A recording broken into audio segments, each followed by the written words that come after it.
Drips, drafts, and wasted energy. Does that sound familiar? Well, let's fix that with a quick and effective solution. Hi, I'm Trevor from Greenhouse Emporium, and today we're diving into proper techniques to keep your greenhouse effective and looking great. Sealing your greenhouse might seem like a small detail, but it's essential for a few big reasons. Number one, it stops the water leaks that can damage your greenhouse and equipment. And it helps to insulate your greenhouse by sealing up those air gaps. Good insulation means your greenhouse stays warmer in the winter and cooler in the summer, saving you money on heating or cooling costs while creating the ideal environment for your plants. But let's not waste too much time and simply get started. Here's what you'll need: a caulk gun, some waterproof silicone caulk, a few prepping tools, some painter's tape, and some paper towels. Now, if you're not confident with your caulking abilities, we suggest the painter's tape. However, if you're a little more confident, simply use a caulking tool that we picked up from our local hardware store.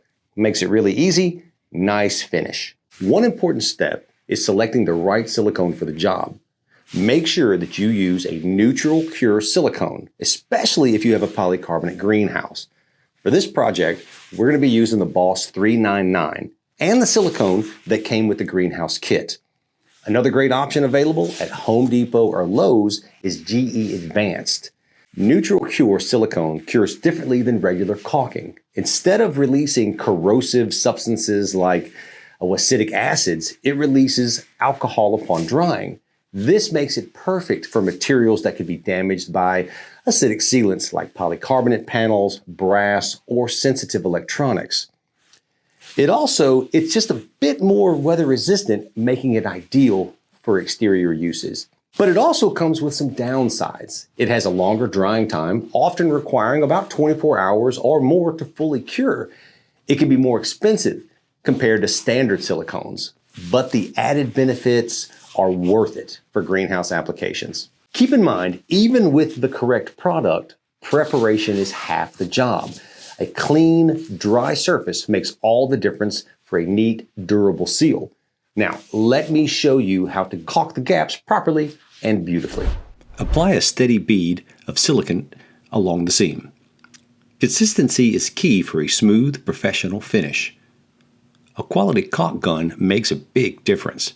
Our $20 ratchet gun works far better than our $5 one.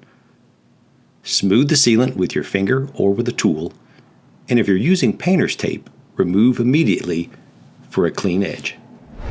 Focus on areas where the panels meet the frames and where the two frame pieces connect, especially around the doors and vents and pretty much any visible gaps. To waterproof, you want to think about the edges where water can actually enter.